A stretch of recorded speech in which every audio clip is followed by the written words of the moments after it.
Hello everybody, welcome to Snyder's Inc. And today we got a new tough video, and this is the internet's most unexplained images. And we gonna get right into it. Ladies and gentlemen, hit the like button, hit the subscribe button, comment your thing down below. If you like the channel out with a donation, you can leave a super thanks or a link to my PayPal's in the description. Let's go. Most unexplained images, from supposed ghosts to murder mysteries to even an alleged time traveler. Today we're going to be talking about exactly that. Hey guys, welcome back to another video. My name is Tuv. Joining us today is Mojo, my pet cat. He is right there taking a nice nap. He's been joining us more recently actually, and so his name is Mojo. I want to make that clear. M-O-J-O. His name is Mojo. He's a Persian cat. There's a picture of him on the screen. He is 6 years old. He actually just turned 6, so you can say happy birthday. Nah, it's been like a month. I don't know. But anyway, if he's gonna pop up in the videos, I should tell you guys what his name is. His name is Mojo. He's my beautiful baby. Anyway, like I said in the intro, we're gonna talk about unexplained images, and if you're not subscribed, don't worry about that. I'll earn your subscription by the end of this video. There's nothing really more to be said. Let's get straight into the topic. Solway Firth Spaceman, also known as the Cumberland Spaceman, taken on May 23rd, 1964 by Jim Templeton, a photographer, fireman, and historian. This is so bizarre. So there's a picture of this young girl, and right up here above her head is some spaceman guy that no one can explain. Who is the spaceman? Where did he come from? Where is he? Who is the spaceman? The image clearly shows a girl in the foreground and what appears to be a man in a white outfit or a spacesuit in the background. Without context, this may seem like an average photo with a little girl and someone in the background, maybe a family member, right? But based on the details I'm about to cover, you'll see why there's a lot of discussion around this image. So first, the location. Templeton shot the image on a day trip to Burgh Marsh, which is near Burgh by Sands, a village near Solway Firth in Cumberland, England. The marsh is a somewhat popular outing spot, and that's what Templeton, his wife, and daughter had gone there for. Second, the subject. According to Templeton, he took 3 photos of his 5-year-old daughter, Elizabeth, while on the marsh. That of course means that she was the subject, but what was surprising is that as the other photos were being taken, the only other people present, by his own admission, were a couple of old women sitting in a car situated at the far end of the marsh. Templeton had used an SLR camera loaded with a new film from Kodak, meaning it couldn't have been tampered with. And according to him, he was, quote, shocked when the middle picture came back from the Kodak, displaying what looked like a spaceman in the background. Being an unusual phenomenon,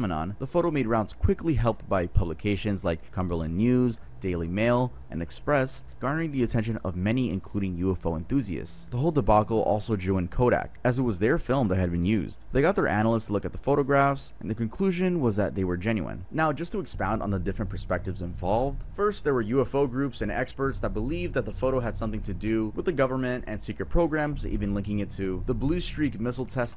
Look, I don't know what this is. I don't think it's some conspiracy thing, but I don't know what this is. I can't explain it. I don't have an explanation for this. That was happening within the area. The missile launch had been halted after technicians claimed that they saw 2 men in the shooting range. Second, there were those who agreed that the photo was real but just had no explanation for it, like Kodak for instance. Actually, Kodak even apparently offered a reward to anyone who could prove the photo was faked, but no one came forth. Then there came experts and other people who attempted to debunk it as someone standing with their back to the camera. BBC, for example, published a story featuring Dr. David Clark, an author on UFOs, who believed the figure was just Templeton's wife, Annie. According to him, the way cameras were set up back then, they could only pick up 70% of what was on the viewfinder, so it was possible that Annie walked into the shot without him noticing. In addition, with her back to the camera and the photo overexposed, she would look like a white figure and her hat like a helmet. Supporting this line of thought is also the fact that among the photos taken by Templeton, there is one with Annie nearby in a bluish dress. The overexposure might have made that blue look white, but this is just a theory with no 100% certainty to it, meaning it could all be wrong. It's just speculation. Anyway, a detail I found very interesting is that after the photo went viral, Templeton was visited by 2 men in suits who claimed to be from the government but provided no actual proof. The 2 men who arrived. Let me tell you one thing. If you show up at my house, say you from the government, but show me nothing to validate it, you ain't getting a step foot in my house. The moment you're like, we're from the, I'm like, show me. And they're like, no, we don't have to show it. I'm like, you ain't getting nothing information from me. You can turn around and go back where you went. Go right back where you went. If you ain't gonna show me nothing, you ain't getting no conversation with me. Now if you claim you're from the government, no. You don't get a single you don't get another conversation except for you come back, you ain't getting nothing, turn around, have a nice day, and I close the door in your face. In a black limousine, only referred to each other as number 9 and number 11. They asked him to take them to the spot where the image was Oh wait, hold on a minute. Look, I don't want to sound like I'm a dick, but you're telling me the only two people one was called 9 and one was called 11. Number 10 couldn't make the trip, apparently. So 9/11 came?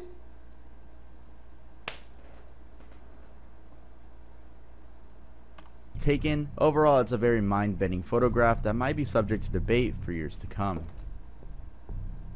Elisa Lam's last scene. For this one, some sources online have classified. I don't even know if this is a photo, because this is based off a video. The video is freaky. This case disturbs me to this day. As a photograph, although strictly speaking it should be categorized as a video. Regardless, I'll cover it for the mere reason that there's a pretty morbid story behind it. So, on January 31st, 2013, a young woman, later identified as Elisa Lam, while on a solo trip in LA, disappeared under what were considered to be mysterious circumstances. Her last known location had been the Cecil Hotel in Los Angeles, and so naturally that's where the investigation had began, and luckily also ended. The short of it is that almost 3 weeks after her disappearance on February 19th, her body would then be discovered in the hotel's water tank and her death ruled as quote accidental drowning. However, strange details kept emerging and sparked a lot of speculation as to what really happened, with claims ranging from murder to evil spirits. So, what actually happened to Lam? Well, let's start with January 31st, the day which she arrived at the hotel. Now, contrary to what she had agreed to with her parents, who were worried about her traveling across the West Coast alone, she did not do the daily check-in with them. They knew that she was going to stay at the Cecil Hotel, but were not sure she ever got there. Unable to reach her, they notified the LAPD, who also checked and didn't find her at the hotel. So, they turned to the CCTV footage, which got released on their website by the way, and this is where strange bits kicked in. On the date she disappeared, Lam could be seen in one of the hotel's elevators acting strangely. The footage, which was pixelated. This whole video is still the most bizarrest, most confusing, one of the most disturbed videos I've ever come across. Because, what is this? Like, what is she? What is the mindset? What is she doing? What is she thinking? We will never know, because this is so bizarre to me. So bizarre. Pixelated shows her stepping into the elevator, pushing all the floor buttons, and stepping in and out, poking her head out sideways to check the hallways. She does this a few more times before eventually stepping out entirely. Toward the end of the video, Lam is standing by the left side of the door, making random hand gestures. Overall, strange behavior, which led some to state that how she moved in the elevator was as if she was avoiding someone or something. That's despite the fact that she was the only person captured by the video feed. Anyway, 2 weeks after the video had been shared, a maintenance worker, Santiago Lopez, found Lam dead, floating in one of the hotel's water tanks. This was after guests had complained of low water pressure and, quite disturbingly, a weird taste in the tap water. No one really knows how she ended up in the tank, and hence the unexplained nature of the image. Also, a strange part of this image's story is that among the last people to have seen Lam was Katie Orphan, a nearby shop owner, whose shop, rather weirdly, is named The Last Bookstore. Orphan said Lam bought some books and music to take back to her family in Vancouver. That bit of info of course suggests that she had plans to go back home after the visit. Then, even stranger is that the toxicology report showed that she had consumed medicine, likely for her bipolar condition. She had no other drugs or alcohol in her system. Again, just like with the other bits and pieces of the case, the internet dissected that autopsy report thoroughly. A Reddit post, for instance, emerged showing that she might have been taking her medication wrong, not balancing out as prescribed. That theory was supported by the hotel manager, Amy Prince, whose statement in court revealed that though initially having been booked for a hostel-style shared room, Lam had been transferred to a private room after her roommates complained of quote odd behavior. Now, while all the information came out during the case and seemed critical, there was no explanation as to how she ended up dead in the water tank. That will probably remain a mystery for a long time to come. Also, a weird detail I came across while looking into this case is that the hotel, Cecil Hotel, has had a reputation as quote the most haunted hotel in Los Angeles, with at least 16 different murders, suicides, and unexplained paranormal events being associated with it. Pretty spooky, right? the Babushka Lady. So this one involves the assassination of America's 35th president, John F. Kennedy. Without going too much into detail... Oh, this is the umbrella lady. Okay, this is the umbrella lady. I know this one is the woman person who had an umbrella. Everyone was like, oh, it was a sign. It was the cue. It was everything to go do it. Like, I think people thought the thing was a gun at one point. Like, the umbrella was secretly the gun. There were many, I remember, theories with this. I went to I'm not gonna say the name of the store. I don't think it's an American thing. I know most of my viewership from America, but like a old video store where you can get like old movies and like documentaries and all that. And I found one that was for a second that was like literally pretty much a JFK shooting, a documentary, pretty much just honing in on the second shooter conspiracy theory. I didn't buy it, but I saw it and I thought that was just kind of weird. The incident occurred on November 22, 1963, at Dealey Plaza in Dallas, Texas. The president had been riding a presidential motorcade through the plaza, together with the Texas governor and their wives, when he got fatally shot by a man who was later revealed to be Lee Harvey Oswald, a former U.S. Marine. Now, while the official reports concluded that a lone gunman had killed the president, the events that followed, including Oswald being killed before getting to prison, sparked lots of doubts about what really went down. Most Americans, about 65% to be specific, believe there was a wider conspiracy. Why am I telling you all this? Well, because when the shooting was happening nearby, there was a lady wearing a headscarf who seemed to have captured the whole thing on camera. Surveillance footage shows her from different angles, whereas others scattered and ran due to all the mayhem. And she still stood on the grass between Elm and Main Streets, calmly filming the scenes around her. Once done, she simply crossed the street, Elm Street, and disappeared into the crowd. Now, with no positive identification of who she was or the film she had taken, she immediately became this mysterious figure, surrounded by lots of conspiracy theories, including suggestions that she could have been a time traveler. She simply got nicknamed the Babushka Lady and became... Why do they think she's a time traveler? What's she gonna do? She time traveled, what, from old time to now to see it happen? Did she travel from the future and went back to watch it, yet never post it? What's the goal for this woman who's time traveling? She didn't try to save no one. Became the subject of years of debate around the assassination, and to clarify, she was named the Babushka Lady because of the headscarf that she wore. It was typical to elderly Russian women, and the word babushka literally translates to grandmother in Russian. Again, she was never positively identified, but some years later, there was a woman, Beverly Oliver, who told Gary Shaw, a conspiracy researcher, that she was the Babushka Lady. This was in 1970, and Oliver's version of events was that she filmed the whole thing with a Super 8 film Yashica camera, and then that two men who identified themselves as FBI agents had taken the underdeveloped film, claiming to return it within 10 days, but not doing so. She apparently never followed up on that. Her story was, however, not fully believed, as the camera she... Yeah, I don't buy that either. I think she just wanted the credit. That's no way. I don't buy that at all. ...claimed to have used the... Also, it immediately makes this adds to conspiracy thing, so no, I don't buy that. Super 8 film Yashica had not been made until years later in 1969. She countered that though, saying that at the time she had gotten a camera from a friend who simply told her it was an experimental one, and she wasn't sure of the brand name. Interestingly though, in 1994, while testifying to an assassinations record review board, assassination researcher Gary Mack stated that a woman in her early 30s with brunette hair had gone to the Kodak Dallas office to try to get her film developed, but it was found to be too blurry and virtually useless. At the office, the woman had met federal investigators and told them she had run from Main Street across the grass onto Elm Street, where she took the photo of the motorcade. This again contradicted Oliver's story, since she claimed to have been 17 when the assassination happened. So, as it currently stands, that is ridiculous, because the babushka lady ain't no way 17 years old. That's a way older woman. Nobody knows for sure who that lady was or what she even got on camera. There's a chance we'll just never know who this person is.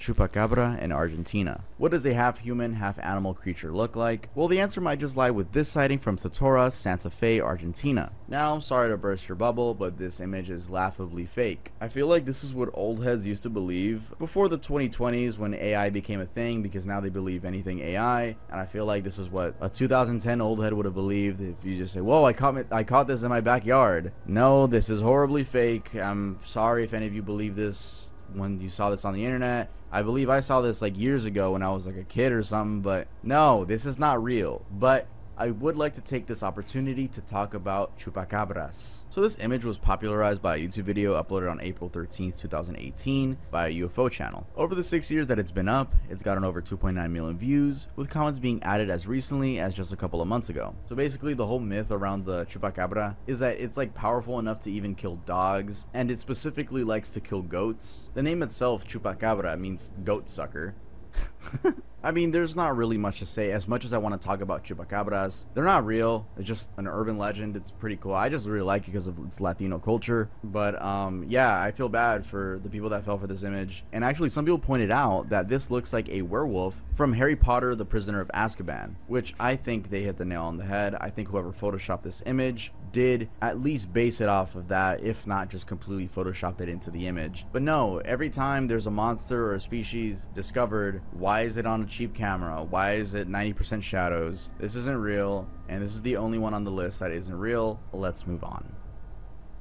Linda's Granny's Ghost. There's a very interesting collection of images by Belfast Live, a UK publication, showing old jobs in the Belfast area, sort of like a trip down memory lane of the town's trades that are no longer around. Jobs from way back in the 1900s, like delivery boys with hand carts, coal delivery and horse carts, street warnings against overloading carriages, paper boys, metalworks apprentices, and more things along that area. Now, that's all interesting stuff on its own, but what's mind-blowing is that while putting this all together, the publication spotted an image that was just borderline creepy. The image, one of the 16 that they published, shows a group of young girls, workers for a line-end factory in 1900, and at initial glance, nothing seems odd, but on closer inspection, you can see that on the shoulder of the girl wearing a dark top on the extreme right of the picture, there's a hand that can be accounted for. All the girls had their hands crossed, so it can't be the hand of anyone around her. Now, even more interesting is that a distant relative of one of the girls in the photo, Linda, Yeah, because her hands are crossed, right? All their arms are crossed, like the arms are crossed. So it couldn't be anyone's hand. Whose hand is this? What? saw it and even made comments about it. According to Belfast Live, Linda, one of their readers, wrote to them excited that they had featured one of the photos she had at home. The woman in the second row down, fourth on the right, was apparently her granny named Ellen Donnelly. Linda revealed that her dad had the same photo at home and they thought of it as a family ghost picture. In her comment she wrote, "I don't really believe in ghosts, but there have been a few odd going-ons around this photo, so I hope this doesn't cause any more." She also added, "But did anyone spot the mysterious hand on the girl on the right shoulder?" That comment is what actually led to the publication discovering the hand on the shoulder. Now, given that the photo is way over 100 years old, there's not really a chance this picture could have been photoshopped. I mean, the publication said they try to think of it as light trickery or a ruffle on the girl's shirt, but those claims don't really hold ground. The article on that photo ends with a comment about getting Linda to share more history about her granny, perhaps as a way to fish for a better explanation, but checking around, there was no follow-up published. However, when digging around for more details, I found out that Belfast linen mills back in the day were quite horrific places characterized by child workers and early mortality rates. Described as dark satanic mills, these factories massively underpaid women, had really poor sanitation, and overworked everyone. Some of the consequences were a high likelihood of the girls catching diseases, particularly tuberculosis, and infant deaths, especially due to working mothers training too much, given the long hours spent standing and the general backbreaking nature of the work. Very upsetting discoveries overall, and definitely a sad addition to what is already in the ghostly image of the mill girls. Ghost of Fabiola Rodriguez. Do the dead really visit their own graves? Well, while this next image doesn't give us a clear answer, it may clarify why such a question comes up in the first place. So, back in 2018 in Las Cruces, New Mexico, a girl, 2-year-old Fabiola Rodriguez, was found dead in her home under suspicious circumstances while under the care of her mother's boyfriend, 23-year-old Anthony Castrillo. Little Favi, as her family finally referred to her, was a victim of child abuse that resulted in death, a crime that led to Castrillo being taken into custody. Fabiola was buried at the Masonic Cemetery, still in Las Cruces, and her mother, Sandra Gonzalez, would occasionally visit the grave and leave things like toys and some personal belongings. However, there was one problem. She noticed that these items would go missing after she left them on the tombstone, so she asked the cemetery staff to be on the lookout for her. Now, unknown to her, there was a grave that was next to Fabiola's grave, and that belonged to a family who had lost their son and was also experiencing vandalism on their grave. They had suspected that their son's killer was still roaming free and was responsible for the vandalism. The solution had been to install a camera on the headstone. In a rather a creepy turn, the camera didn't capture any vandalism, but something much more odd. Apparently, it captured a small girl walking over to Faviola's grave, bending over, and looking at the items placed there. The family who owned the camera showed the footage to a cemetery worker, who immediately recognized the girl. Wait, what? So at middle of the night, this little girl, whoever this is, right? Whoever this is, walks over to this young girl's, Rodriguez's gravestone, sees the toys there, and takes them.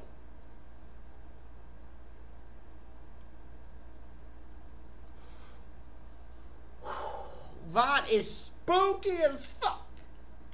Girl as Fabiola and called her mother, Sandra. She told her that they had something really beautiful to show her. Upon seeing the video, Sandra burst into tears, agreeing that the girl was indeed Fabiola and saying, "I know that is my daughter." Also, in one of the images, Fabiola is said to be holding the hand of a tall man who, in an even more bizarre twist, was claimed to have been the murdered son who had been buried in the nearby grave where the camera had been mounted. Regarding that man, Sandra said, "I think she was there to take him to heaven," adding that the two souls had experienced tragic endings while not getting justice. That, in her view, explained why Fabiola was there, to take the murdered to heaven and comfort him. That explanation has been countered though, with others believing that someone had simply left their child to wander into the cemetery and take toys from the grave. So, as it stands, there's no sure explanation as to what it is in the image.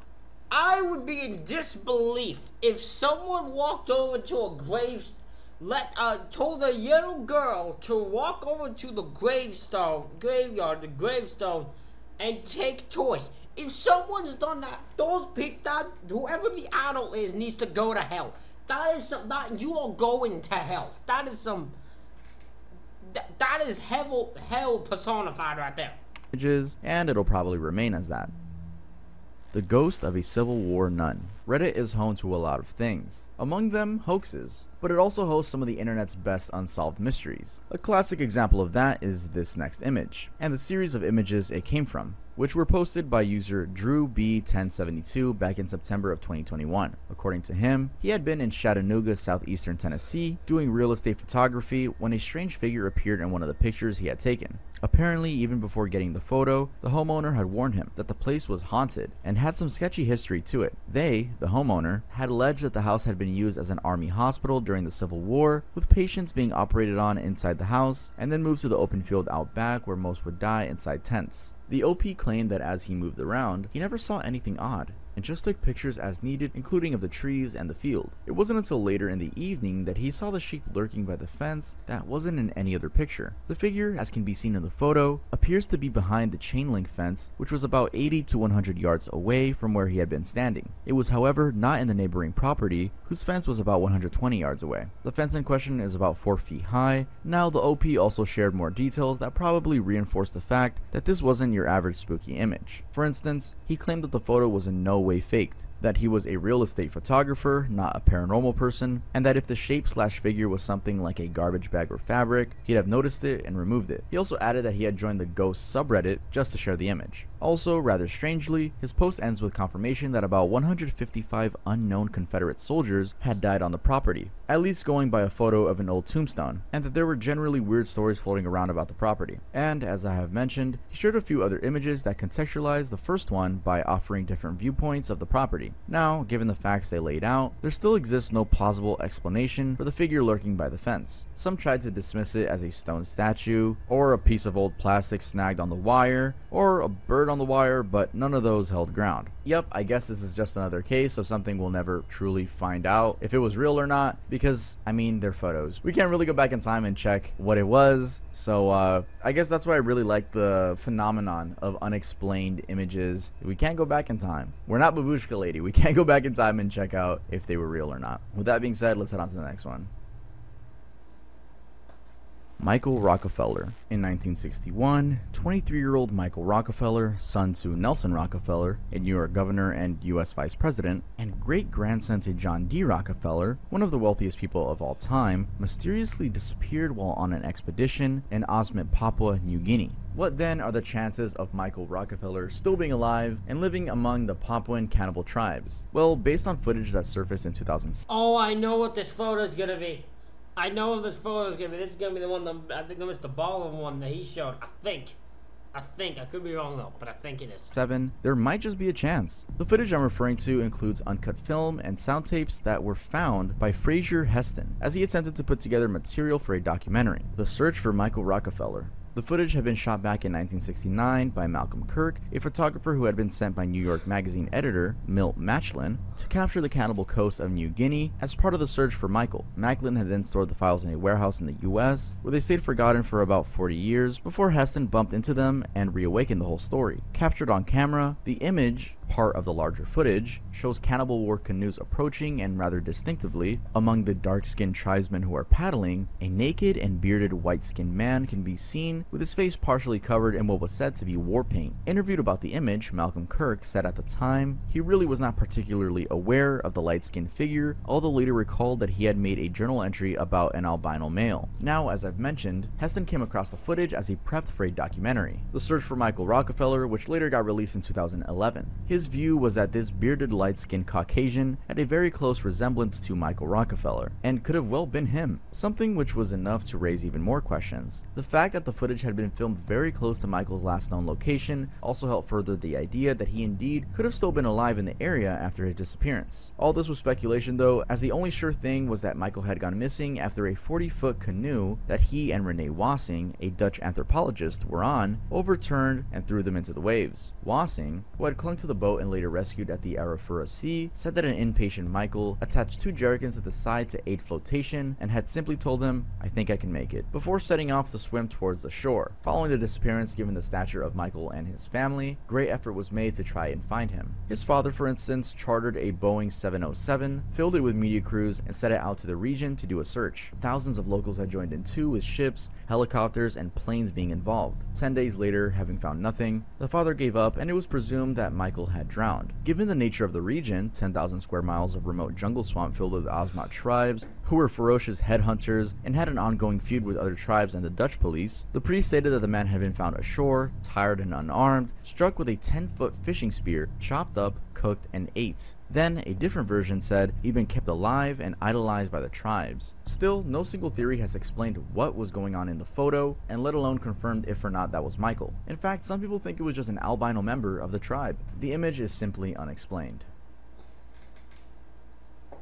Ghost of Lord Combermere. One image that remains largely unexplained, at least going by discussions all over the internet, is the alleged ghost of Lord Combermere in 1891. Starting with what we can clearly see in the photo, there's an elderly man, alleged to be Lord Combermere, sitting in an old chair with his head, torso, and one arm all visible. The other arm and legs aren't visible though, or rather there are no legs at all, as you can clearly see the bottom part of the chair. Those two facts, the visible part of the upper body and no lower body, in addition to the transparent-ish nature of the figure, led to the conclusion that it was indeed a ghost. A hard sell for sure, but let's put the image into its context, and then you can decide whether it's a ghost or not. So the photo is said to have been taken on the afternoon of December 5th, 1891, at the Combermere Abbey Library in Cheshire, England, between 2 and 3 o'clock. The photographer was Sybil Corbet, a sister to Lady Combermere, and she took the photo during the funeral of Wellington Stapleton Cotton, aka Lord Combermere. Just a few days earlier, this lord had died after being run over by a horse-drawn carriage. It's said that what actually killed him was coronary thrombosis, clots inside the blood vessels in the heart, that developed over a period of 7 weeks following the accident. Anyway,